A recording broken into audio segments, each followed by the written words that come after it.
What's up, ladies and gents? We just got out of a pre-screening for Fences, the newest drama directed and starring the Denzel. The D.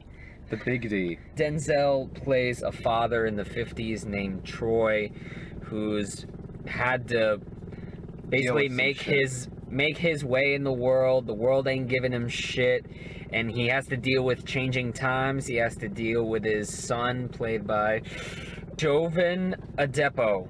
Denzel has been through some shit, done some shit. This whole movie might as well just be titled Viola Davis Puts Up With Denzel's Shit. I think it's a masterful work from him. I think that this is one of the best acted movies. Dude, this is my favorite Denzel performance to date, and probably my favorite Viola Davis, but I cannot say. I would say it's my favorite Viola Davis performance. I'd still take Training Day as I think the best Denzel movie. Everything wrong that Ewan McGregor did with American Pastoral, Denzel Washington did right. It's actors doing directorial debuts.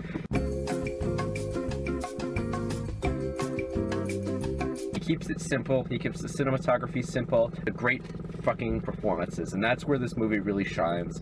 And I think Denzel, this was a really great way to start off his career as a director, I felt. They say that you make movies about what you know, and considering that this is adapted from the play Fences that Denzel and Viola Davis have won Tonys for. Yeah.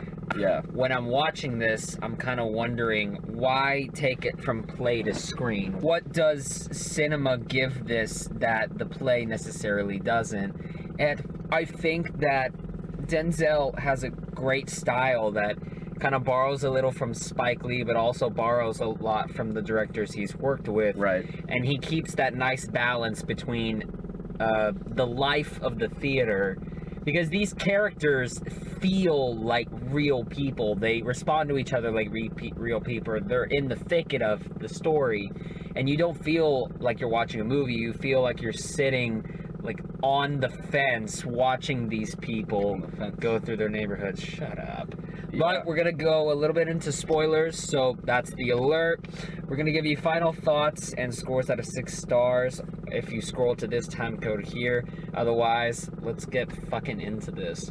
Son he's not rebellious, but he's kind of clashing with his father because his father is extremely strict, and he has a very specific way that he wants his son to live his life. Yeah. His son doesn't want to work on the weekends because he's playing football, and he wants to, he thinks he has a real chance of getting a scholarship and playing, whereas Denzel wants him to just focus on making a living for himself. Denzel has an understanding of the world.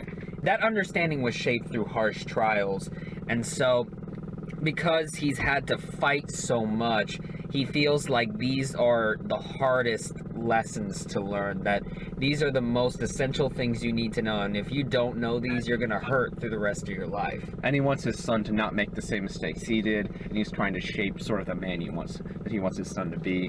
Adepo and Washington, they resemble each other in their character. You understand where Adepo doesn't want to be, but where he's starting to be. Right. You hear Washington talk about him fighting with his dad just being a real abusive son of a bitch, and does he imply that he raped Denzel's girlfriend, or at least tried to? Yeah, at least tried to. And then that Denzel tried... When she was like 13? What the fuck? Yeah, and then that Denzel tried to fight him back, and then and then his dad tried to beat him, and so he ran away. Oh no, his dad didn't try to beat him. His dad beat the shit out of him. Yeah.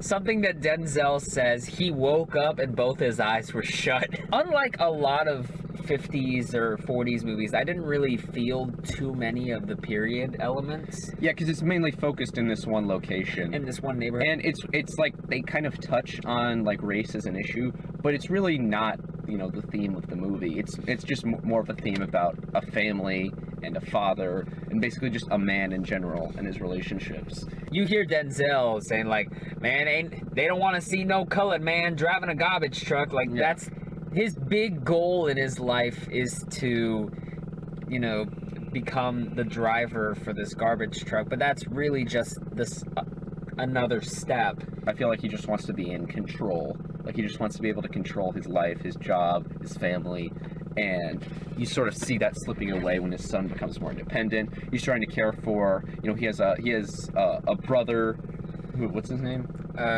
A brother named Gabe, played by McKelty Williamson, who does a fantastic role. Yeah. He plays a mentally retarded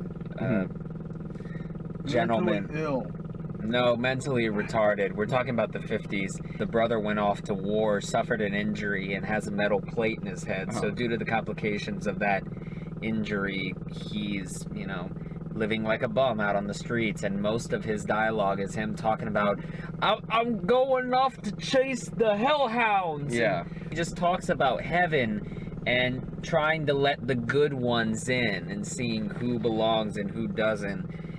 This movie is very much about analyzing what one has done and seeing where you lie. Through all the mistakes and through all the pain and through all the good that you've tried to do, where did you end up? For the first half of this movie, you get charming Denzel. I mean, Yeah. Denzel's drunk a lot. Yeah. But, I mean, that's just the beginning. By the end, you get you don't even know what Denzel you're getting. Yeah. Because he's so unpredictable in this Yeah, film. and it's such a complex character, and he knows completely how to do it. Talking about the ending where you see this entire life go by, and through it you see that Denzel cheats on his wife.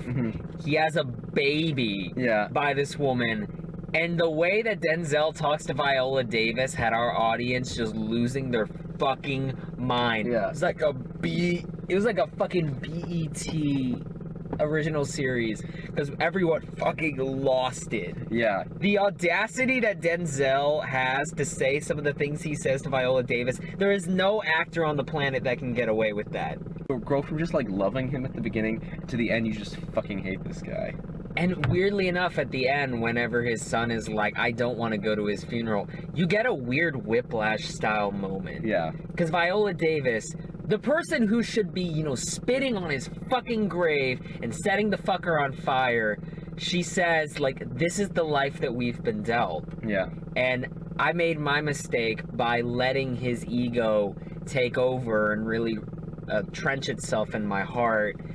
But I still think that he intended to do more good than bad. Right. And when you look at the effects of what he left behind, there's a lot of dog shit, but you can kind of see where he's coming from. That all he really wanted to do with his life was do right by his family.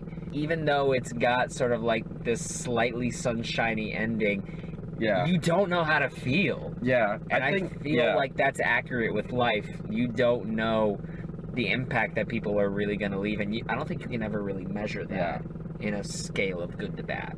So if you scroll to the time code, welcome back. We're going to do our non-spoiler thoughts on Fences and our scores out of 6 stars.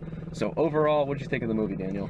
Easily one of the best movies of the year. Denzel and Viola Davis should get Oscar awards. I will say that this movie is long, and this movie has a ton of dialogue because it's adapted from a play. The performances are strong enough to overlook that, but I did feel the length dragging on, and that might drag on for some people too. I know some people aren't a fan of this because of that. You have to know what you're getting into with this. This is a very character-driven movie. It's about the performances. In comparison to something like Manchester by the Sea or Moonlight, those are more affecting. This is more fascinating. I felt emotionally affected by this one. This one hit hard just because, you know, it forces you to look at the things you do in your life. Fuck it, 5 out of 6. I'm going to go a little bit lower. I'm going to go 4.5 out of 6. HK total of 4.75 out of 6 stars. Solid verdict. Definitely go check this out, this movie. Don't go see Passengers or Assassin's Creed. Go see this. You say don't see Assassin's But Creed. you're about- As we're about to go see Assassin's Creed, fuck you! Subscribe to us on YouTube so you can see more of our awesome... Fuck you, bitch! We're gonna be back with an AC for Jackie. I'm gonna let this one take off his training wheels and go into the world of reviewing on his own. There's gonna be so much singing in this review. Partner and I are gonna go see Assassin's Creed. Fuck Sing, I couldn't care about that. And you know what? Y'all have a good night. Take care. Love you.